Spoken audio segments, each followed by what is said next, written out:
Boa tarde, pessoal. Vamos entrando para a gente conversar hoje sobre inclusão escolar.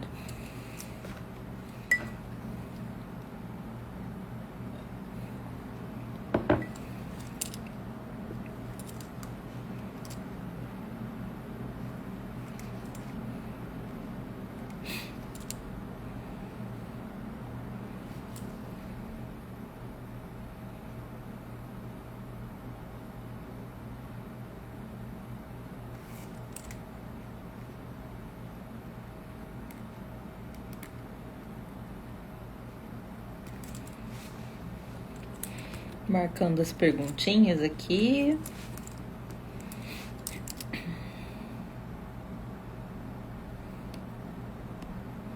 Olá, olá.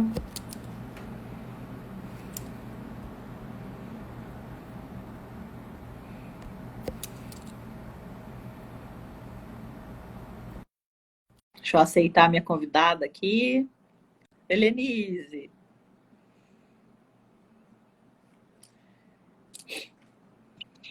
Olá, Dani. Olá! Boa tarde. Tudo bem? Boa tarde. Tudo bom, e você? Tudo jóia também, graças a Deus. Tá me ouvindo bem? Tô ouvindo bem. E o meu tá sendo legal? Pra mim tá jóia, Deixa um perfeito. pouquinho mais para trás, que a minha cara ficou muito grande. Melhorou. Ah, Tava só a tá cara bonita mostrando, na fita, não né? é? Tá. Tudo bem que fono gosta de mostrar a boca, né? Mas nem tanto. Mas. Ai, ai, ai. Pessoal, Estamos tô aí, pessoal. chegando. Oi? Estamos aí, né? Todas produzidas. Não é? A gente dá um jeitinho para fazer a live. Eu não sou muito boa de maquiagem, mas né? Talvez dá para tampar uns defeitinhos. Um abraço, pessoal. Tem muita gente chegando, muitas pessoas queridas. Sei mesmo. Tô acenando pra galera. Bom, enquanto o É. pessoal entra, vou falar o currículo da minha convidada chique de hoje. Hum, Rosana, querida, que é fonoaudióloga. Uma das razões pelas quais eu convidei a Rosana hoje não é só, né, por todo o conteúdo que ela tem para dividir com a gente, mas porque ela está dos dois lados, né, Rosana, da moeda, assim como eu. Então a gente está com as crianças lá, né, no processo terapêutico, no diagnóstico, na clínica, mas a gente também tá lá no lado da escola, né, atendendo esses educadores, esses professores. Então, vivenciar os dois lugares faz total diferença, né? Na hora uhum. E de... eu colocaria um terceiro, Olha lá. ao lado das famílias. Exatamente, ao lado das famílias. Então vamos lá. Rosana é fonoaudióloga clínica e educacional, psicopedagoga também, especialista em linguagem e especialista em fonoaudiologia educacional e mestre em ciências dos distúrbios da comunicação humana. Tudo isso. E é legal, além de tudo. Além de tudo, ela é legal, gente. Tem mais isso. Que não vai para o currículo. Não vai. Essa parte não vai para o currículo. Não. Bom, Que ó, legal. pessoal, a gente vai começar a conversar, né? Porque a gente tem um tempo aí que o Instagram disponibiliza pra gente. Nós recebemos nas nossas caixinhas várias perguntas. Nós separamos aqui por ordem do que a gente considerou mais importante ou que chegou várias vezes a mesma pergunta. Tiveram perguntas que vieram mais de uma vez, né? E aí a gente foi separando. Talvez a gente não consiga responder todas, porque vieram bastante, mas a gente vai tentar responder o máximo que a gente conseguir. E vocês também aí vão participando com a gente, tá bom? Oi, Pamela. Pamela tá sarando aí, né, Pamela? Seja bem-vinda. Ô, Dani, tá Oi. muito escura a minha imagem? Não, para mim não. Ah, Tá porque bonita. para mim aqui eu tô tá meio na penumbra, assim, parecendo que tô no escuro. Ai, credo. Não, aqui tá bom. Ó, pessoal, Então quem vamos lá. estiver aqui com a gente, manda para o pessoal que vocês acham legal participar também, né? Para poder entender um pouquinho mais esse assunto. Clica ali no aviãozinho e encaminha a nossa live para o pessoal poder assistir também, tá bom? E manda coraçõezinhos, porque quanto mais coraçõezinhos a gente receber, mais gente vai ver que a gente está online numa live para poder vir acompanhar com a gente, tá bom? Então, vamos lá. Deixa eu acenar. Oi, oi. Bom, a primeira pergunta aqui, Rô, que a gente tem é que, aliás, eu acho que é um dos desafios aí, né? O nome da live é os desafios da inclusão escolar. É um dos desafios que a gente tem, porque existe essa exigência, muitas vezes, né, por parte da escola ou por parte do educador, que é o laudo. Então, o que fazer quando as crianças não têm o laudo? Certo. Bom, essa foi uma das perguntas que surgiu bastante, né, Dani? Sim. E por isso nós colocamos ela em primeiro lugar. Essa questão do laudo, Dani, é uma coisa bem assim polêmica, né? Nós já começamos com uma questão bem polêmica, sim, né? Porque, para mim, os profissionais que trabalham, tanto na área da saúde quanto na educação, tem que ter um olhar muito criterioso sobre o desenvolvimento infantil. sim. Né? Por quê? Porque esse olhar criterioso vai direcionar ou não um laudo bem feito. E um diagnóstico, consequentemente, porque o laudo ele é consequência de um diagnóstico. Sim. Né? O laudo é um papel que atesta o que a criança tem, ou as dificuldades e as facilidades que ela tem.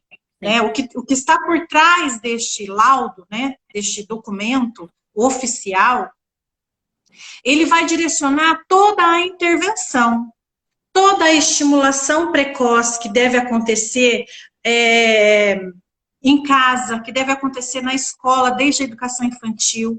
Vai direcionar não só o diagnóstico, mas também, além da intervenção, o prognóstico. Uhum.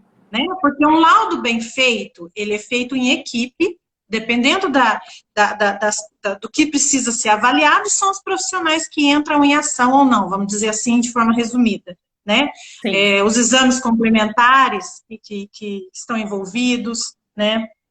As discussões de caso, que eu colocaria como de extrema necessidade. Nossa, né? Que não adianta a gente mandar um papel para cá, um papel para lá, se a gente não tiver uma possibilidade de interação, né, com profissionais que conheçam o nosso trabalho, que a gente confie, né? Então, não é qualquer profissional que a gente tem que encaminhar.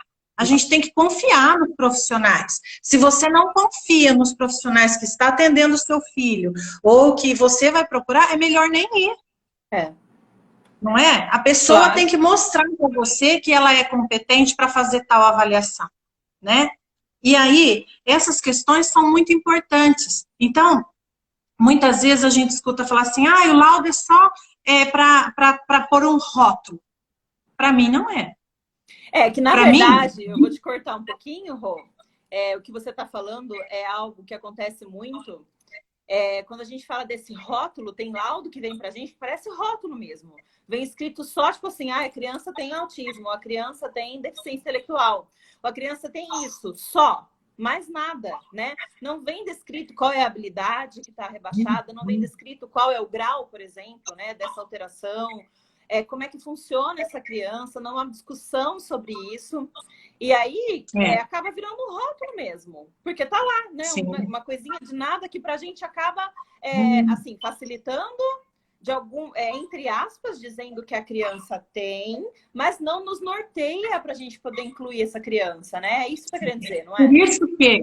Por isso que, na verdade, o laudo, ele é composto também de relatórios complementares, de avaliações complementares, de profissionais, como a fonoaudiologia, a psicologia, a terapia ocupacional, a fisioterapia, enfim, a pedagogia, né? Sim, todos. Então, isso tudo é muito importante. E esse olhar criterioso que eu chamei a atenção no início, é para que área, para que parte? Para o desenvolvimento infantil.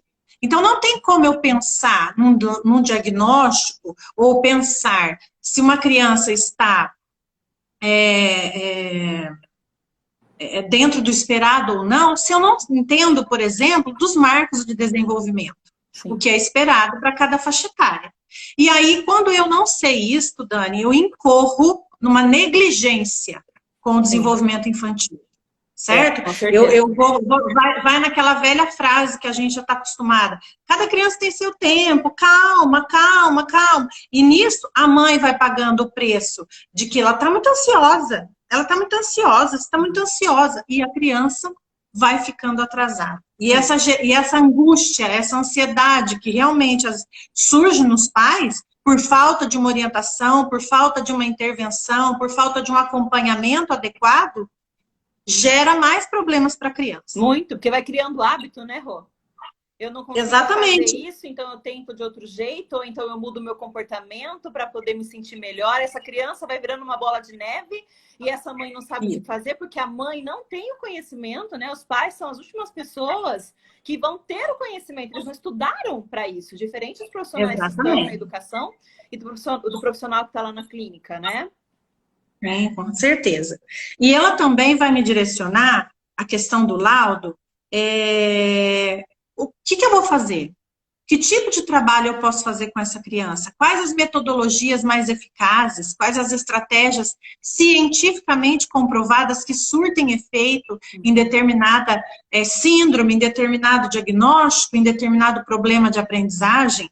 Né? Então, não é uma questão só de pôr rótulos. É muito mais do que isso. Né? E daí, quando essa criança... tem outra questão também. O laudo, ele nem sempre, Dani, que a gente conversou sobre isso e vem sendo muito falado, o laudo nem sempre é feito de imediato. Quando a criança vai no médico ou vai nos profissionais, nos terapeutas, porque tem muitos diagnósticos que são feitos após processos de intervenção. Sim.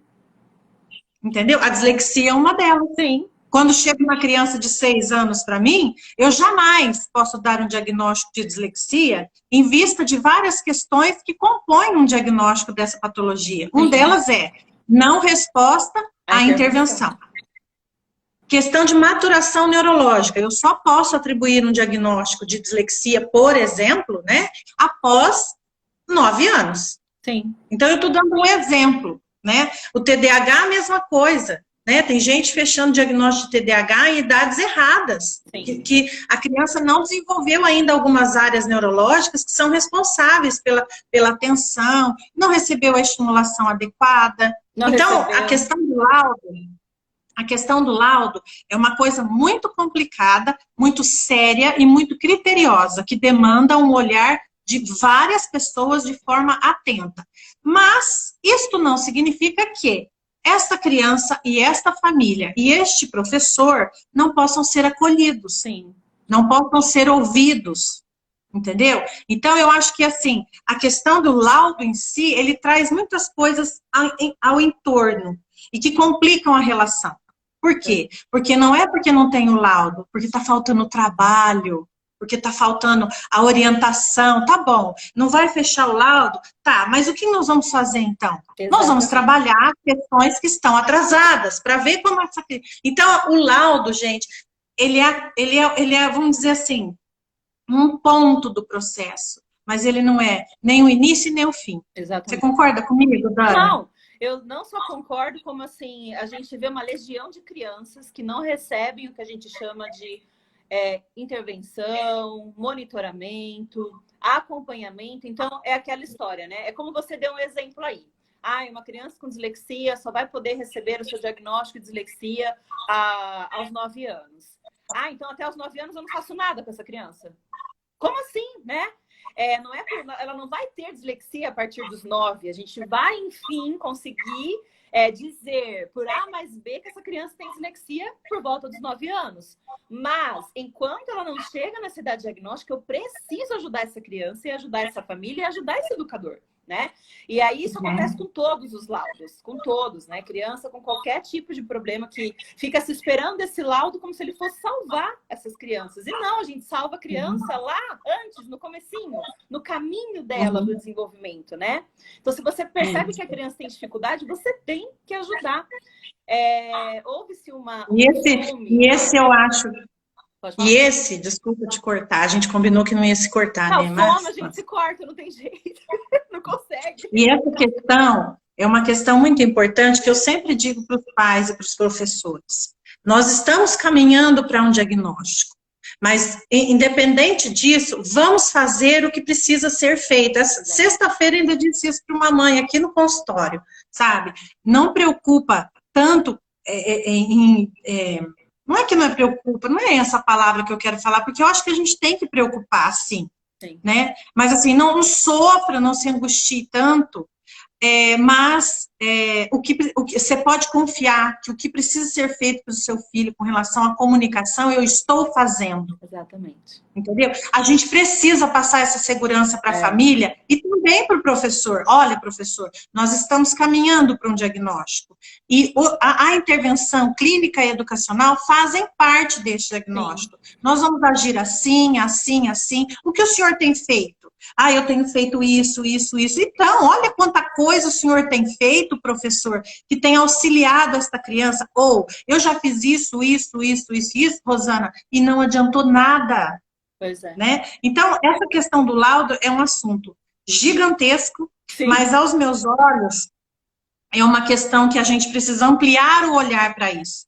Deixar uma atitude preconceituosa, porque um laudo mal interpretado, ele está imbuído de muito preconceito, e isto atravanca todo o trabalho, tira o direito da criança, em muitas patologias, de ter um professor auxiliar, sim, de ter provas adaptadas. Então, você está, além de negligenciar o desenvolvimento infantil, você está, por atitudes preconceituosas, tirando o direito desta criança de ser assegurada de muitos recursos que a lei já assegura para determinadas patologias, como é o autismo, como é a criança com síndrome de Down, o deficiente auditivo, que tem direito até a ganhar aparelhos de amplificação sonora, aparelhos de frequência modulada, em que o professor fala diretamente com a criança, e esses aparelhos são doados pelo SUS. Uhum. Então, olha quanta coisa. Nossa. A falta de um laudo correto faz na vida de uma criança por falta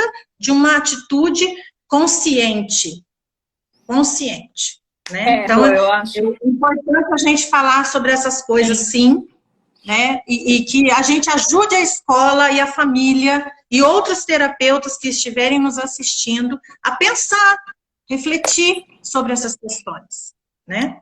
Eu acho que o que você está falando é algo que assim, pega no fundo do peito da gente, né? Porque a gente precisa começar a se posicionar, né? Que o que você está falando é, gente, assume a tua missão, assume o teu papel, vai lá, né? Briga pela tua criança, faz o que tem que ser feito, segue o que tem que seguir, entenda o que você precisa entender. Não adianta vir laudo, porque eu já vi também muita criança recebendo laudo para que a escola diga o seguinte, essa criança tem isso, só tem esse laudo, então agora a gente pode deixá-la de lado, né? A gente empurra ela, dá uma atividade diferente para ela e deixa ela ali.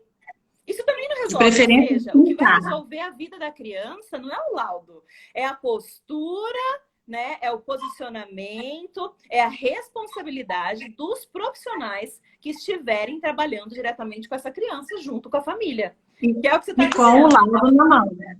É isso aí. E com o laudo na mão, né, Dani? Com o laudo na mão. Porque nós sabemos só ter laudo, gente, não adianta. Nós sabemos, Dani, que em muitas cidades brasileiras, as crianças sem laudo podem frequentar a sala de recursos, se tiver vaga, entendeu? Sim. Então, também tem isso. O olhar sobre a criança com atraso, o olhar sobre a criança que está com dificuldade de aprender, de comunicar, de interagir, de ouvir, de enxergar, né, de andar. Então, eu acho que isso tudo tem que ser considerado. Né? Ouçam várias vezes, pessoal, esse pedaço da live, porque é muito importante. A gente do pessoal de Caconde. Tem muita professora querida. Tem muita professora querida entrando aqui na live. Muita professora. Sejam bem-vindas. Família bom, também. Né? Beijo. Professor e família junto. É muito bom. Muito bom. Bom, podemos ir para a próxima, então? Podemos para a próxima, Rô? Sim, vamos lá. Então, vamos lá. Olá, hein, gente? Outra parte aí do desafio, né? da verdadeira, porque não é nem inclusão escolar, é verdadeira, né, Rô? Inclusão escolar, que é isso que a gente busca, verdadeira. É permitido negar matrícula de crianças com diagnóstico? Para que você fez? Que pergunta é essa? Não, né, não é. Não é permitido negar, né? É inviável se negar. E isso está assegurado por lei, né? Mas a gente sabe que acontece. Sim. Né? A pessoa que perguntou provavelmente viu isso acontecer, né? Viu ou ouviu, né? Vamos dizer assim. Sim. E isso tem, assim, eu penso que tem implicações jurídicas, né? Que a escola vai ter que responder por isso, o município, a faculdade, enfim, né? Questões jurídicas, administrativas, né? Como também, Dani, eu penso o que está imbuído por trás de você negar uma matrícula para uma criança com deficiência? Não é? Para mim, está muito claro o quanto essa instituição, se é assim que eu posso dizer, é preconceituosa. Né? Porque se tem uma coisa que é divulgado nesse país, é lei. Não é? Se tem uma coisa que o brasileiro tem o hábito de carregar debaixo do braço para defender os seus direitos, é lei. É lei. Então, como que ainda tem coragem de negar uma matrícula para uma criança, ou para um jovem, ou para um adulto, em determinada escola? Então, eu respondo essa pergunta com outras perguntas. Como será o processo de inclusão nessa escola? Não tem, acho, né? Já trabalham com inclusão nessa escola? Como trabalham? Acho que não. Né? Eu pensei nessa pergunta, mas depois eu refleti. Tipo assim, se eu tenho um filho com deficiência e eu vou numa escola e ela tem uma atitude dessa para mim, qual é a minha coragem ou não de continuar querendo que o meu filho estude nessa escola? Porque se ele já está sendo negado de entrar, será que não vai ser negado para ele o aprender? Sim. O conviver? O se comunicar? Exatamente. A oportunidade de ser ouvido? Que preço que essa criança vai pagar se ficar nessa escola, né? A criança, a família, o professor. Entendeu? Porque uma instituição que nega uma matrícula, ela vai ser processada e ela vai ter que aceitar, tá? E aí, como é que vai ser a relação? Família, criança, aluno, professor, terapeutas, isso vai acontecer? Outra pergunta que eu faço para responder essa questão. Quais as justificativas que a escola está usando para negar essa vaga? Não é? Eu já ouvi falar, né? Tem que pensar. Eu já ouvi. Né? Porque uma vez teve uma mãe que respondeu assim para mim: olha, Rosana, onde não cabe o meu filho, não me cabe. A sensação é essa mesmo. E essa é a sensação de todas nós que somos mães, não é? Você vai evitar, eu falo, a gente evita uma confusão para que o nosso filho possa viver bem, ficar bem, ser aceito, não é? Imagina, né? Exatamente. A situação. Isso não significa que o pai não possa lutar para conseguir a vaga para o aluno, para o filho dele, naquela escola. Mas eu penso que ele tem que ter consciência que esse caminho será árduo. Sim. Entendeu? Será difícil. Sim. Exatamente. Faz assim, ó, então, briga, mas vai para outra escola. Eu não sei, mas a gente tem também aquilo que eu falei no Stories que eu gravei hoje de manhã. Nós temos também relatos maravilhosos de escolas que se redescobriram, de famílias que se reinventaram, né? Por conta de uma pessoa com deficiência que trouxe um outro olhar para a família, que trouxe um outro olhar para a escola, e a escola pôde se reconstruir, reaprender. Sim. Né? Então, isso também tem que ser considerado, que vai ter que ter o primeiro. Se aquela escola nunca teve uma criança com deficiência, se aquele professor nunca teve nenhum aluno com deficiência, aquela mãe também nunca foi mãe de uma criança com deficiência. Exatamente. Às vezes o terapeuta, eu falo muito isso, por mim mesmo. Eu atendo várias crianças autistas, várias crianças com síndrome de Down, com problemas de fala, com apraxia, com dislexia. Nenhuma é igual. Não, não é mesmo. Completamente Não é? diferente. Então, esses dias eu disse numa live que eu participei que as escolas, elas precisam entender essa inclusão e trabalhar e formatar isso, estudar bastante com as equipes escolares, envolver bastante a família, porque senão algumas escolas estão fadadas ao fracasso. Sim, com certeza. Dentro disso de tudo isso que você está dizendo, realmente, eu até pensei nessa live e tudo que a gente planejou, né, Rô?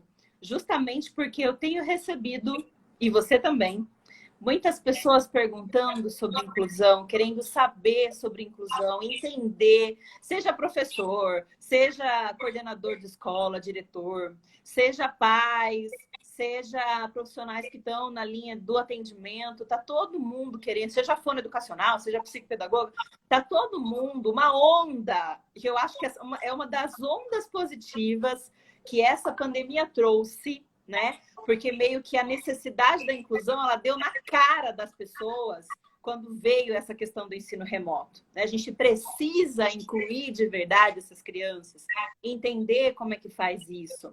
Então, é nessa onda positiva que a pandemia trouxe, a gente vem percebendo a vontade de muitos profissionais em fazer a diferença, né?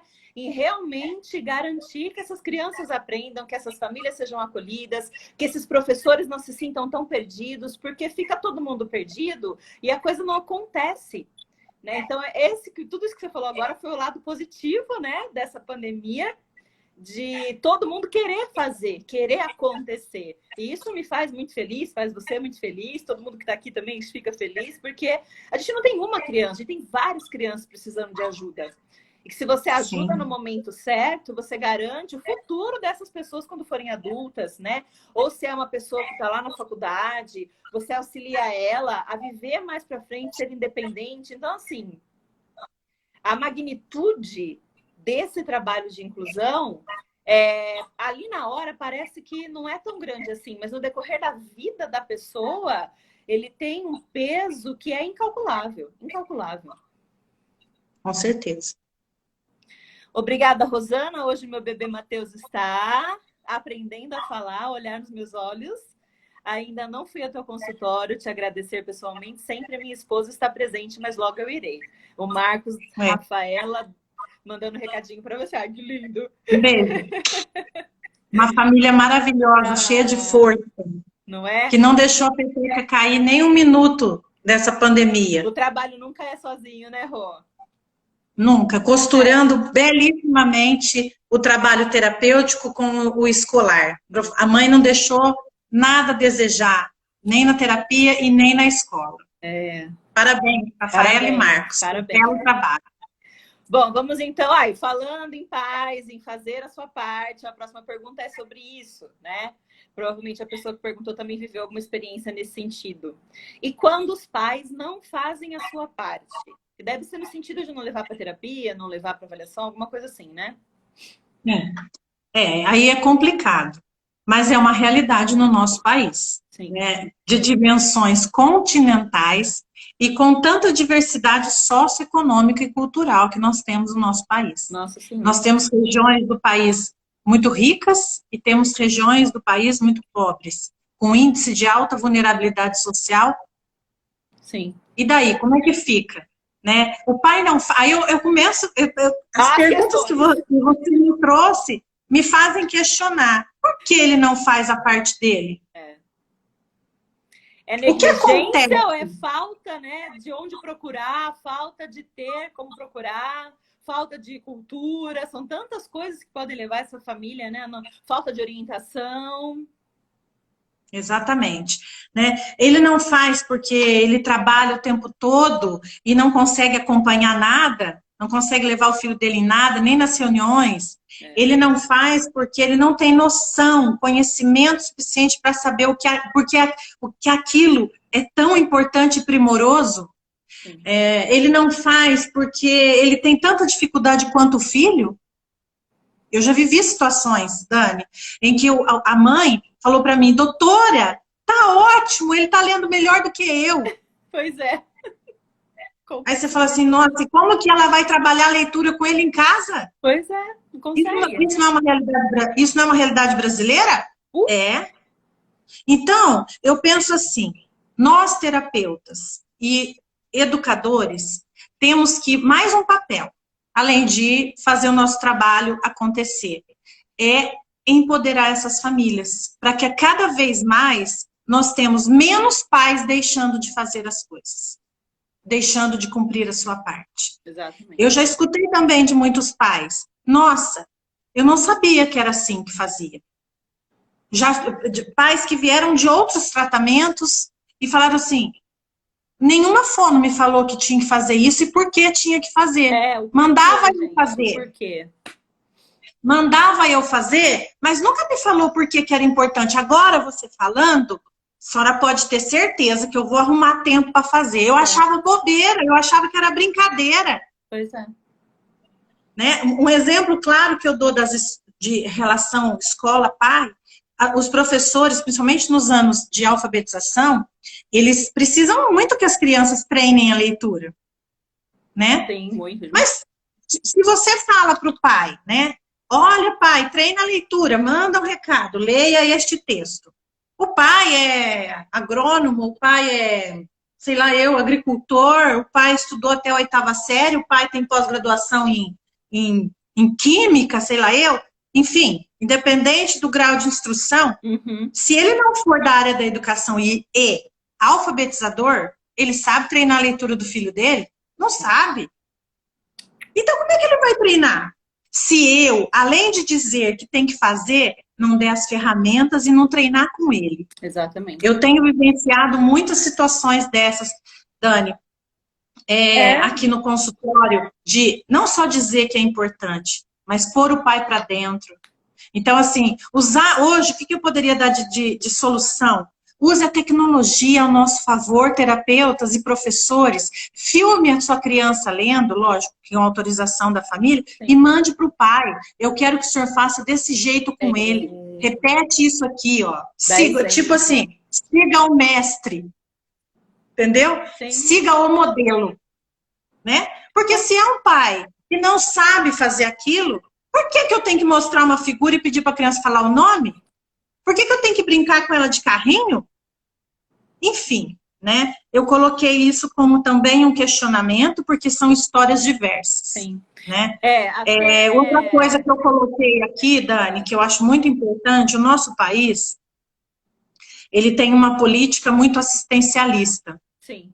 Isso é bom e não é, aos meus olhos, porque tem muitas famílias carentes que precisam de ajuda, sim. Mas, por outro lado, dá o peixe e não ensina a pescar.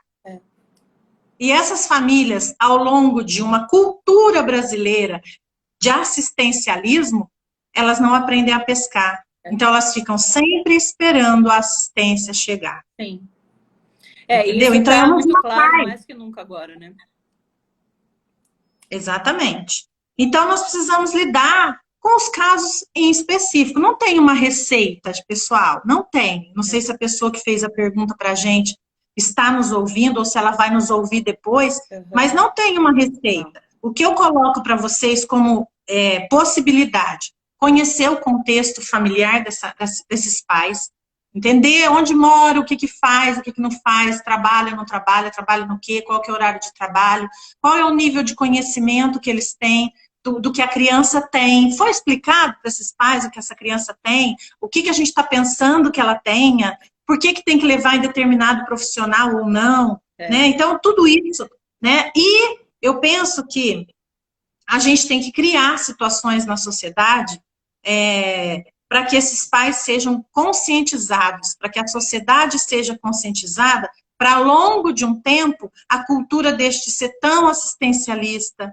entendeu? Então, e seja mais colaborativa, seja mais empática, né? Se colocar mais no lugar do outro em vez de julgar, né? E a questão também do serviço social. Eu falo que, assim, o pai não está fazendo a parte dele, a gente vai tentar entender, vai tentar acolher de várias formas, criar várias ações, mas mesmo assim, não está dando certo, eu posso chegar em outros a ter outras atitudes, né? Pedir ajuda do conselho tutelar, pedir ajuda do serviço do serviço social, Sim. posso pedir ajuda até chegar ao ponto, dependendo do grau de abandono de incapaz, que também está prescrito no Estatuto da Criança e do Adolescente, dessa família perder a guarda dessa criança. Exatamente. Né? Então, são questões que eu coloquei aqui para que sejam ponderadas de acordo com cada situação. Sim. O que não dá é para a gente sentar em cima dessa... esses pais são assim. Só que para isso é um trabalho em rede, né, Dani? Porque se a escola vai atrás do conselho tutelar, o conselho tutelar também não faz nada, aí fica difícil. Sim. Né? Aí vai atrás do terapeuta, o terapeuta também, é assim, né? Aquela coisa morta. Eu não aguento, Rosana, né? gente. É assim, mas que a gente arde. aquela história, né, Rô? Se nem a mãe liga, eu vou ligar, né? Se nem a família faz nada, eu vou me preocupar. Obviamente que a gente vai ter um limite, né? Então, se você vê que a família não dá certo, você vê que o fulano não dá certo, você vê na assistente social não dá certo, vai chegar uma hora que realmente a gente não tem mais o que fazer. Mas enquanto tiver o que fazer, a gente vai fazer, né? A tendência, até mesmo por conta disso que você falou, né, de sermos um país de cultura assistencialista, é não entendermos o nosso poder de mudar as situações, de alterar as circunstâncias, né, de trabalhar em cima. Então, a gente meio que aceita, a cultura do aceitar as coisas como são. E não necessariamente a gente tem que aceitar as coisas como são. A gente pode se empoderar e mudar essa situação para ajudar um aluno, para ajudar uma criança, para ajudar uma família, né? Então, a gente tem que ir quebrando essa cultura e justamente mostrar para essas famílias que elas podem, sim, mudar a vida dos seus filhos, mudar a vida, a sua própria vida, né? O seu próprio contexto para ajudar os seus filhos. Vai ter um limite, mas a gente tem que fazer o que é possível fazer, e muito se é possível até chegar a esse limite, né, Rô? E o que está me ocorrendo agora, que eu estou lembrando, é assim: o quanto um pai tem o poder de empoderar outro pai. Eu já vivi situações belíssimas aqui no consultório, né? De quando você não está fazendo nada, você empoderou um, mas aquele um falou para o outro, que falou para o outro, que falou para o outro, aí o outro vem assim, ele falou mesmo que tem que fazer por causa disso, disso, disso. Nossa, agora eu acordei. É a onda, né, Rô? É a onda. Um começa, gente, não para naquele se faz um movimento, é universal, a coisa começa a fluir. E a gente precisa acreditar nisso. Você faz, você não está só ajudando aquela criança, não está ajudando só aquela família, você não está ajudando só aquele professor, você vai atingir, você não vai nem saber o limite que você está atingindo. Então, faça o que tem que ser feito. Exatamente. Bom, vamos para uma pergunta aqui que eu acho que é a mais polêmica de todas. E a gente já tem só 20 minutos, vamos aproveitar. Essa daqui veio de chuva pra gente. Peraí, meu microfone tá baixo, deixa eu ver. Não, tá bom. A Fer falou que tá baixo. Fer, vê se melhorou aí pra você. Saudade, Fer.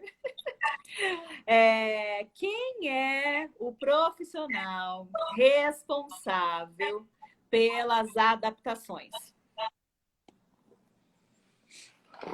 Você. Minha resposta pode ser curta e grossa?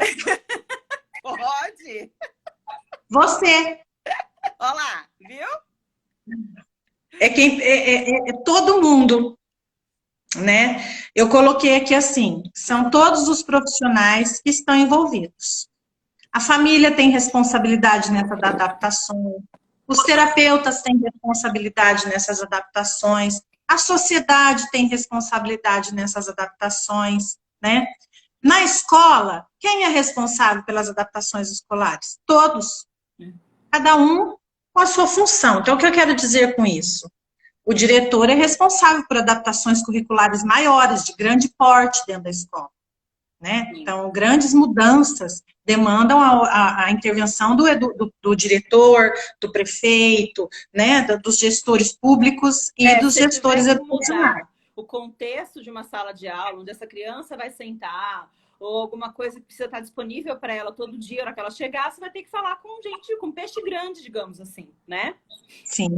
Por exemplo, se eu tenho que arrumar um transporte para essa criança, se eu tenho que dividir a sala, porque eu tenho várias crianças na escola com deficiência e que também tem na lei o número de crianças que precisa em cada sala, né? E o número de crianças típicas de cada sala com criança com deficiência, né? Então, são mudanças grandes. Mas eu tenho aquela que é didática, organizacional, né? E é o professor da sala. Sim. Se ele está lá na aula de educação física, a adaptação curricular da aula de educação física será de responsabilidade do professor de educação física. E assim, o professor de artes, o professor de inglês, o professor de português, o professor de matemática, isso se estende em qualquer nível educacional, seja na educação infantil até pós-graduação. Sim. Certo? Escutem bem isto, porque tem professor de Fundi 2 e médico aí. Na sala de aula, é o professor. Né? Na sala do AEE, é o professor do AEE. Só que tem uma questão que eu quero salientar agora. O trabalho colaborativo. Uma coisa é ser de minha responsabilidade, Daniela. Vou chamar de Daniela agora. Outra coisa é você, Daniela, como fone educacional da escola, me ajudar a construir. Principalmente quando eu não tenho experiência. Sim. Ou eu, que já sou uma professora de AEE que tenho experiência, colaborar para que o meu professor faça, crie, ajude a criar. Isso também está prescrito na lei, que o professor da sala de recursos deve auxiliar o professor da sala Sim. nas adaptações curriculares. E também não tem receita, porque o que serve para a Daniela não serve para mim. Porque nós duas temos síndrome de Down, mas nós duas somos diferentes. Então, não tem um livro de adaptação curricular pronto, copia, cola e xeroca. Né? Não tem. Não. E tem preceitos, nortes, resoluções, legislação, teoria e muitos exemplos, né? Muitas experiências. Mas nem todas as experiências dão certo com todas as crianças. Então, por isso, uma equipe que trabalha em colaboração pode criar coisas que dão certo com mais certeza, com mais propriedade. Nem sempre, né? O professor de sala de aula, nem sempre ele vai ter o conhecimento do que aquele laudo, por exemplo, ou daquela avaliação daquela criança está querendo dizer que aquela criança precisa, né? Então, vamos supor, uma criança com dislexia. E que tipo de dislexia ela tem e quais são as facilidades que eu vou gerar para ela em sala de aula. Às vezes o professor não tem esse conhecimento, e aí a folha educacional vai ter que ir lá e contar para ele isso e ajudar ele a enxergar, porque às vezes o professor ele quer fazer adaptação, mas ele não entende por onde ele tem que começar com aquela criança. Não sabe como é que funciona. Então não adianta você falar assim, não, é fulano que tem que fazer. Se fulano não precisar de ajuda, a gente tem que ajudar, né? Essa parte do colaborativo é genial, porque é assim que funciona. E em contrapartida, da mesma forma que eu tenho que auxiliar com o meu conhecimento, eu tenho que dizer que eu não sei, né? Então, se eu sou professora, eu sei que eu tenho que adaptar e eu não sei o que fazer, eu vou parar de arrumar, ou sei lá, ou sou a fono, que seja. Se eu sou profissional que vai adaptar para aquela criança, eu não sei o que fazer. Eu vou parar de brigar, né? Porque a fulano tem que fazer, porque a ciclana, porque a beltrana. Eu falo, não, tá bom, gente. Quem é que pode me dizer o que eu tenho que fazer? Como que eu faço? Por onde eu começo, né?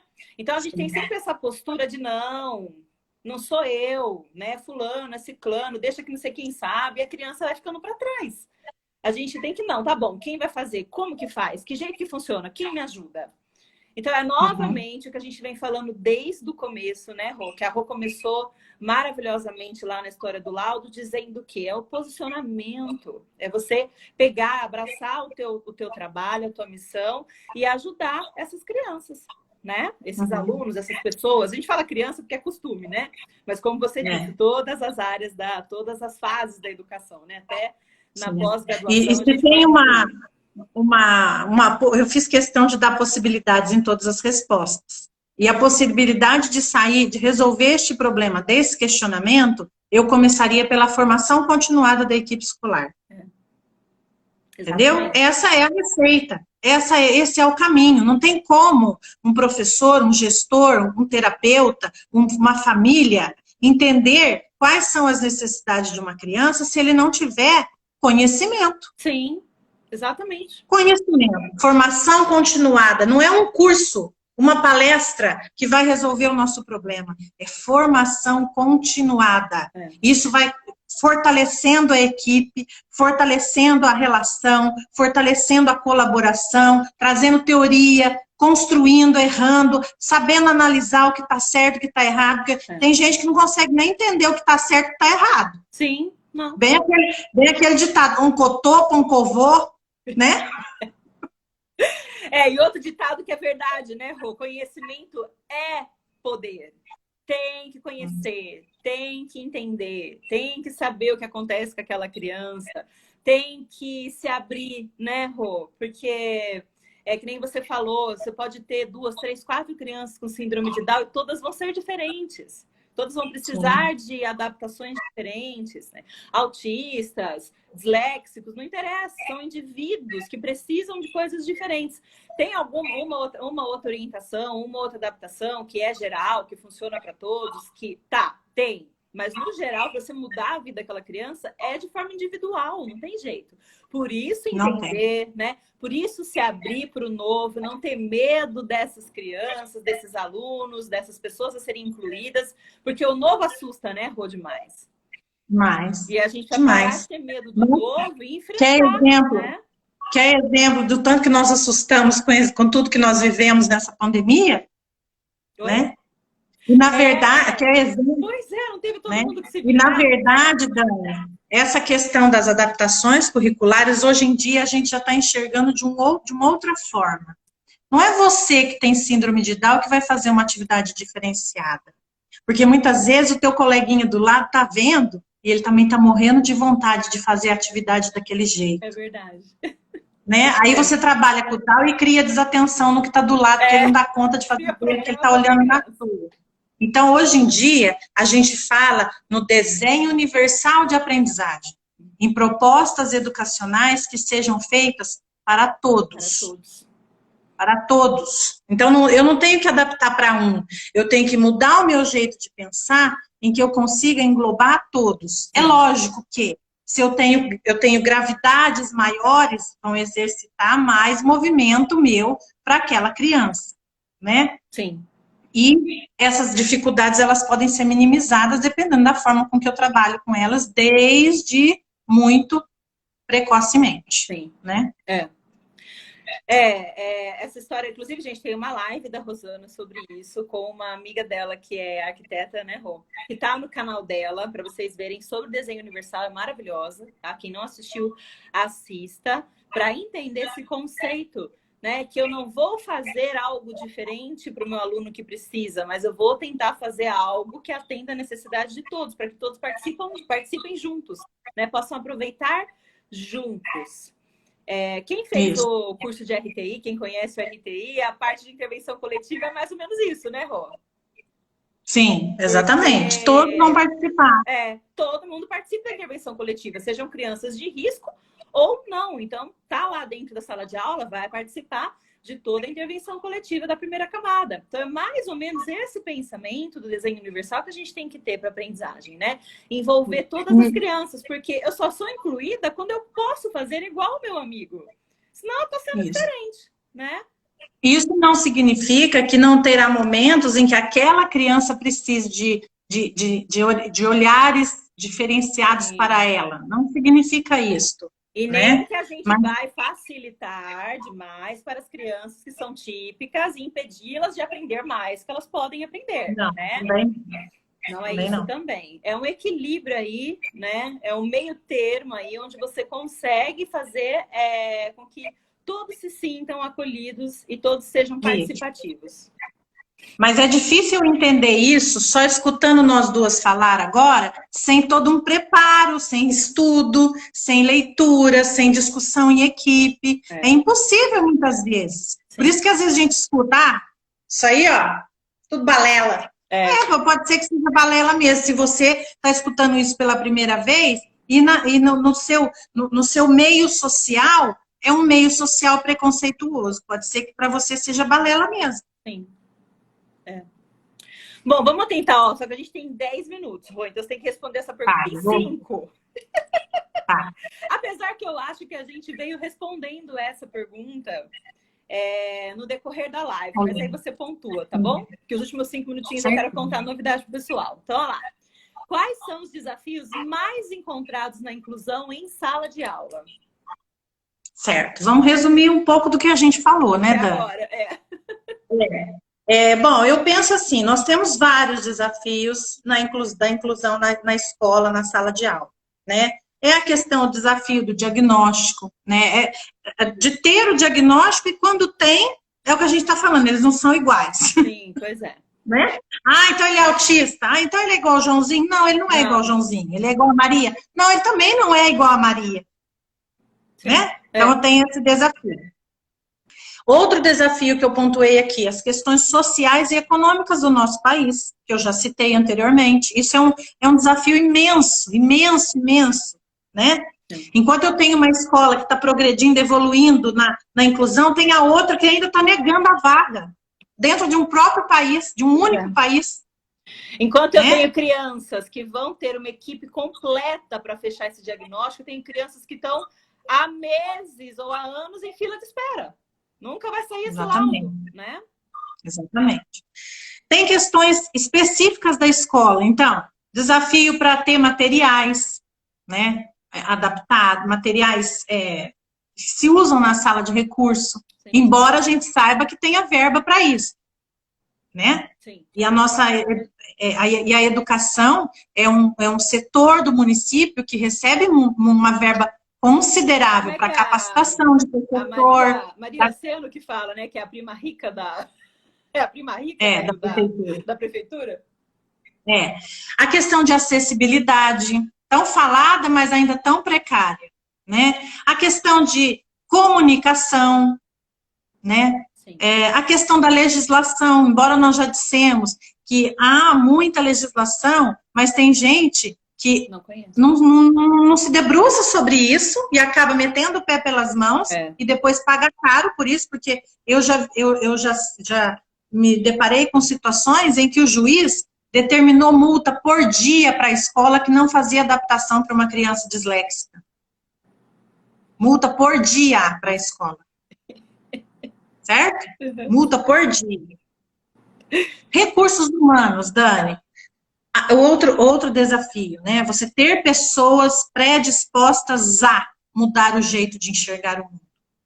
Né? É o que os pais mais dizem quando eles se deparam com a pessoa com deficiência, com o filho. Ele me fez enxergar o mundo de uma forma diferente. Né? Então, a gente precisa que outras pessoas, que não sejam os pais das pessoas com deficiência, também mudem a forma de enxergar o mundo. Né? Sim. O envolvimento e a aceitação da família. Nós ainda temos famílias preconceituosas, famílias que as crianças estão velhinhas já, e eles não aceitam, negligenciam as condições, as dificuldades da criança. Não é fácil? Não é. Não é, nunca foi, nunca será. Sim. Mas a gente tem que enfrentar de cara, limpa, com coragem. Né? Exatamente. E o caminho, como eu sempre dou soluções, eu vou dar a solução. Né? Pelo menos é o que eu penso, assim, como poderia ser. Sim. O caminho para a superação seria um grande investimento no recurso humano. Exatamente. Porque se a pessoa que está gerenciando a escola, que está gerenciando a cidade, que está coordenando uma equipe, o terapeuta que está gerenciando o consultório dele, que está orientando a família ou não, mudar, as coisas começam a mudar. Então, é um investimento em massa no ser humano. A mudança tem que começar daí, porque lei tem aos montes. Recurso financeiro para comprar os materiais, também tem. Não tem, mas não está sobrando porque alguma coisa está acontecendo, atrapalhada aí. Sim. Né? Então, eu penso que a mudança tem que começar pelos recursos humanos. Exato. Mudança, capacitação, investimento no ser humano. Na capacitação humana. Aí as coisas, lógico, daí vão vir outras necessidades. Mas para eu parar de falar, para você não me cortar, eu encerro assim. Mas encerrou da maneira mais maravilhosa que você podia. Ai, que calor! Porque... Tá, tem muito calor. Mas é exatamente isso. Investir nas pessoas, né? Porque se eu decido entender, aprender, conhecer e fazer e agir, o movimento começa, né? E a coisa começa a fluir. Então, é isso aí mesmo. A mudança somos nós, né? Não é o carro, é aquela história, né? Que vale, que cabe aqui também. Não é você ter mais dinheiro, você ter mais coisas, é você ser, é você conhecer, é você entender, e é aí que você abre caminho para que o resto venha. Então, realmente é isso mesmo. Eu acho que é papel nosso, para concluir, é papel nosso, de terapeutas, famílias e escolas, educadores, mostrarmos os resultados que nós temos atingido, para que essa frase, que a inclusão não funciona, pare. Seja trocada por questões que dão certo. Exatamente. Coisas que estão funcionando. Então, eu faço muita questão de postar nas minhas redes sociais, Dani, resultados, encontros, ações dos professores, ações minhas. Com a turminha. Entrevistas com as crianças, entendeu? Com os jovenzinhos. Você viu essa semana o Carlos? Eu quero ser ouvido. Lindo, né? Eu quero ser ouvido. E em nenhum momento ele estava falando isso porque a escola não ouvia ele. Muito pelo contrário. Ele estava dizendo isso porque ele está com saudade dos momentos em que ele era ouvido na escola. Exatamente, e que agora ele está em aula online e estava ficando um pouco mais difícil. Ele está sofrendo algumas dificuldades por conta da aula online, né? Então, são N coisas que eu falo que a gente tem que parar de ficar só reclamando e trocar. Ah, deu certo isso, então vamos divulgar para a gente orientar outras famílias, orientar educadores, conscientizar a sociedade, ajudar outro pai que talvez esteja com a sua criança lá na casa dela e que não está entendendo o que está acontecendo. Rô, eu vou ter que te cortar, senão eu não consigo falar da novidade. Ah, então, fala. Gente, fono não tem limite. Fono não para de falar, vocês não estão entendendo. Ó, seguinte, pessoal, pensando em todas essas necessidades, em tudo isso que a gente falou aqui e muito mais que a gente recebeu de perguntas, de dúvidas, de dores mesmo, né? De receios, nós montamos um curso online ao vivo para vocês, eu e Rosana. Então eu convidei Rosana, vocês viram como ela entende pouco, né? Pouco, sim? Sim? Muito? Para poder dar esse curso comigo, tá? Eu vou falar rapidinho o conteúdo programático para vocês desse curso. Então, ó, nós vamos falar como funciona a inclusão escolar, a legislação envolvida e o público-alvo, sobre o AEE e a sala de recursos, os profissionais envolvidos e a função de cada um. Então, a gente vai, né, minuciar isso daí. O papel da família, da equipe terapêutica, pai, PEI, né, o planejamento de atendimento individual e o planejamento educacional individual, é isso, né, Rô? As diferenças e o planejamento, os direitos e deveres dentro da inclusão, como raciocinar para incluir essas crianças, tá? Os laudos, as solicitações, as indicações, e nós vamos dar práticas de adaptações para vocês. Então vai ser um curso incrível, feito com muito carinho, a gente vai se encontrar. Daqui a pouquinho eu e Rô vamos postar nos nossos Insta. Tem desconto para quem fizer inscrição esses primeiros dias, tá bom? E nós temos 1 minutinho e meio. Rô, o que você quer falar? Um beijo, obrigado por estarem aqui. Divulguem essa live com outras pessoas que precisam nos ajudar a construir um país melhor. Que é o que a gente quer, né, Rô? E como a Rô disse, a gente vai vir com esse curso trazer para vocês respostas. Por quê?